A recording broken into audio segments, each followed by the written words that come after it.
Hi everyone, hope you're doing well from wherever you're watching this channel, depending on your time zone.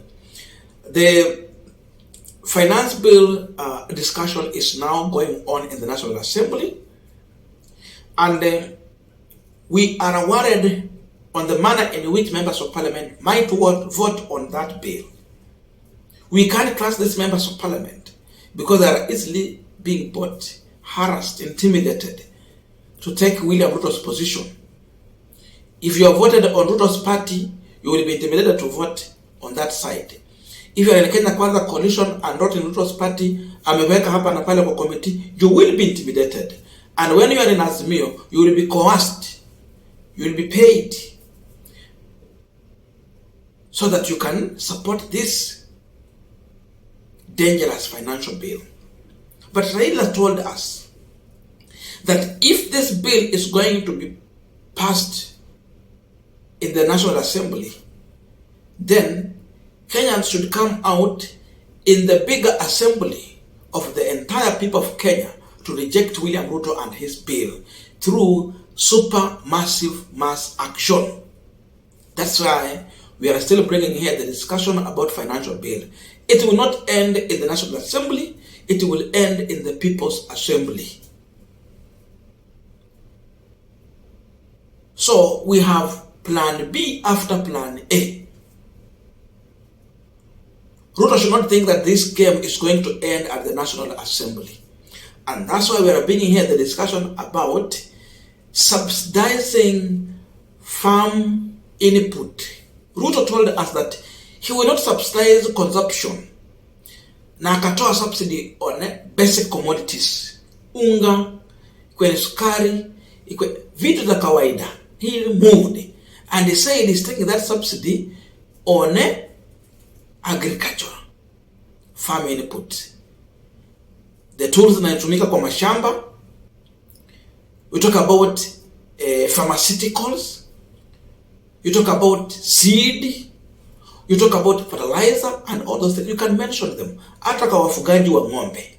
Zile nini mnatumia pest control na hizo vitu zote. Pamoja na zile tools mnatumia kwa agriculture. He said he's going to subsidize, zero rating tax on those items. That was William Ruto. If you listen to William Ruto, he speak like heaven is coming here on earth. Ruto ni mkora wa ajabu. And this is one of the reasons why Gathoni Wamuchomba came out to open people of Githunguri and Mount Kenya region their inner eye to see the lie in William Samoei Ruto. Something that has angered Gachagua so much. This financial bill has no anything to do with subsidy on farm input. Ameweka tax kwa mbolea. Ameweka tax kwa pharmaceuticals. Ameweka tax to everything. Tools, anything, seed, anything. That tells you that this is a man who has no any interest on subsidizing the production. Farm inputs zimepigwa tax ile mbaya sana. But he would come and start putting, icing it to look like subsidy iko hapa. That's the language that he's telling people.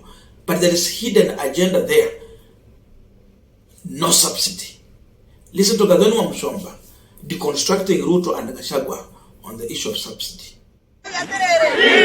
Finance bill ya murona ekiariririo yarero ya igoti kira kira tumanya bende mirege no ni gucoka wona mathondeka maundu maria ndirenda mathondekwo ni ngamiritu no mathambite guthondeka maundu maria marahinya ni kwamba gwikira jamu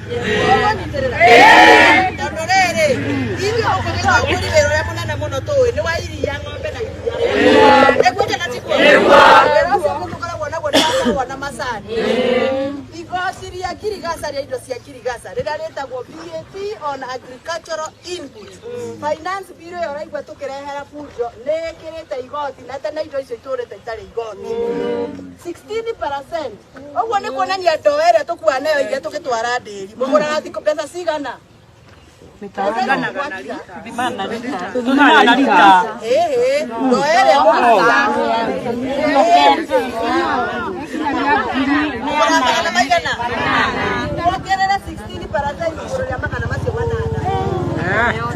Kuma ciringi Kenda.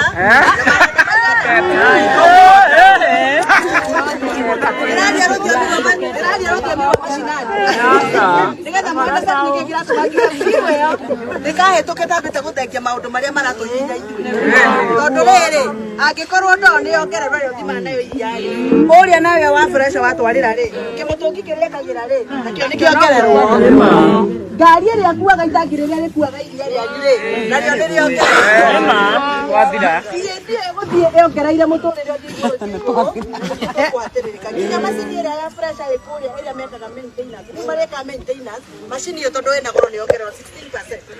Nĩkĩo ndĩroiga finance bill ĩyo nĩ ngwenda ĩmũrĩkwo na tondũ twĩna time ya gwĩka kĩndũ gĩtagwo amendment. Wamuchomba tige kũhũrwo nĩ kwaria ũhũria wa Wanjiku wake aroiga. Wamuchomba thikĩrĩrio mawoni ma Wanjiku moyo ekĩrwo thĩinĩ wa bill ĩyo ona yagĩra ũthiĩ tũmĩhĩtũkie.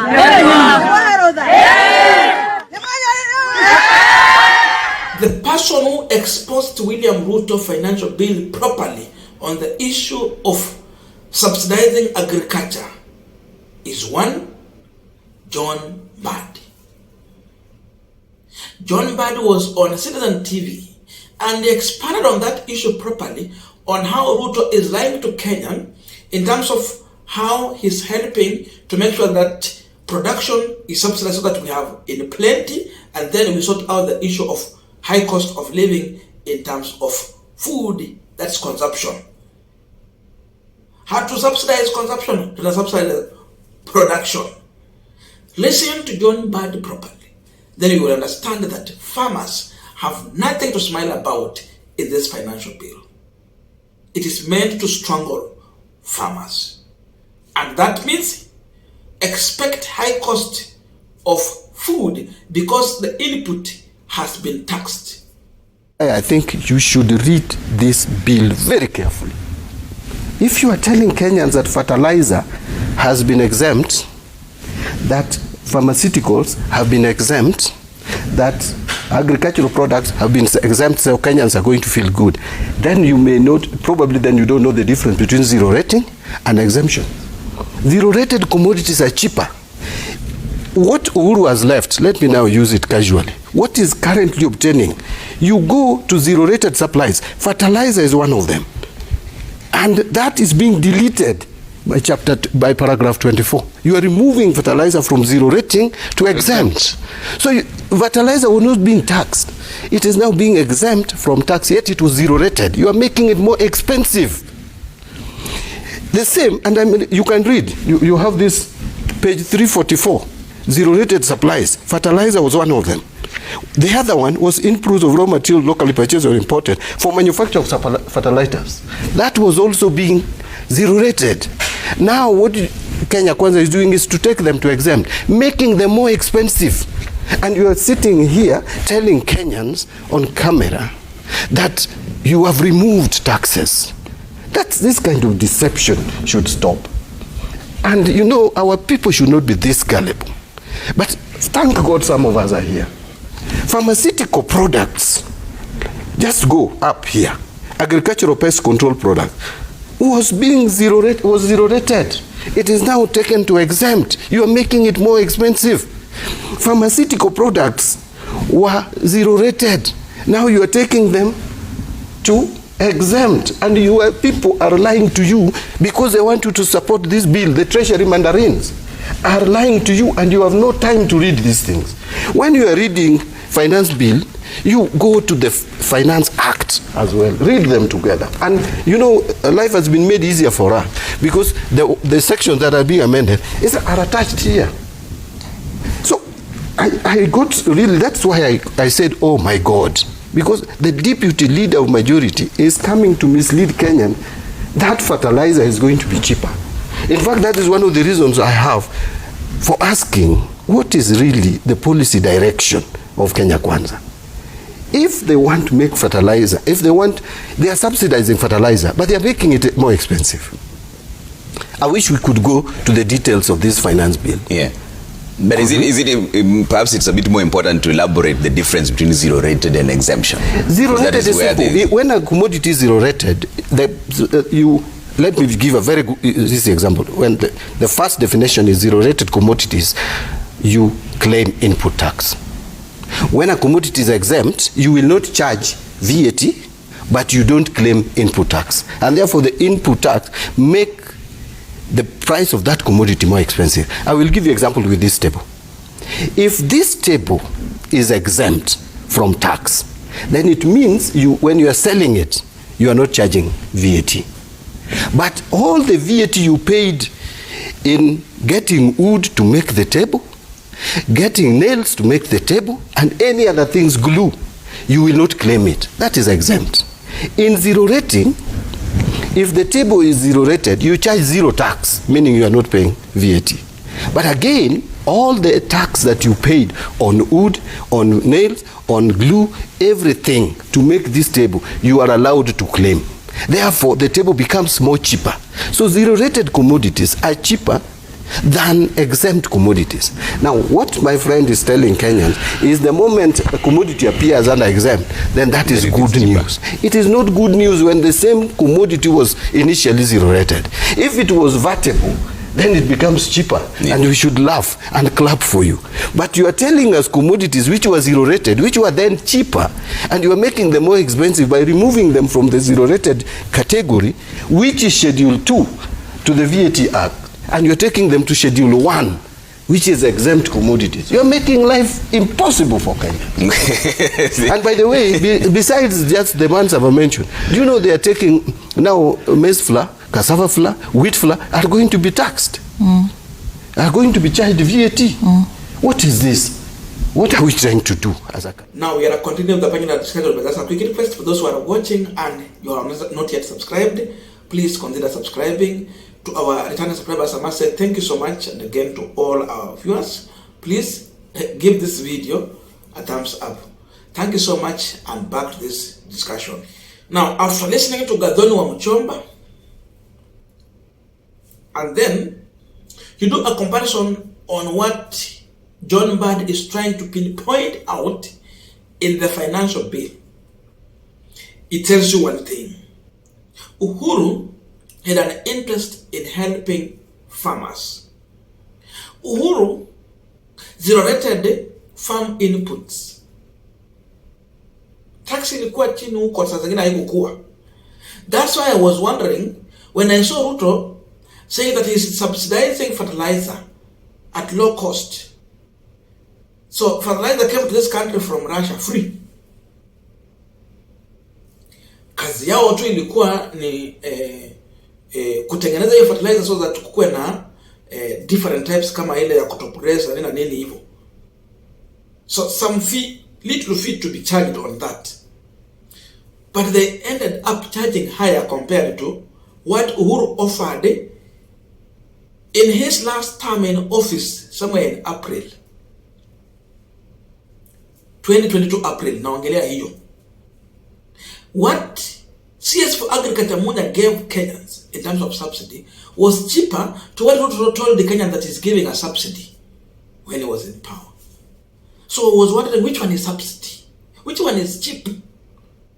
Which one is cheap? I was wondering. Around 1 year ago, I discussed that issue, and the video is still on this channel.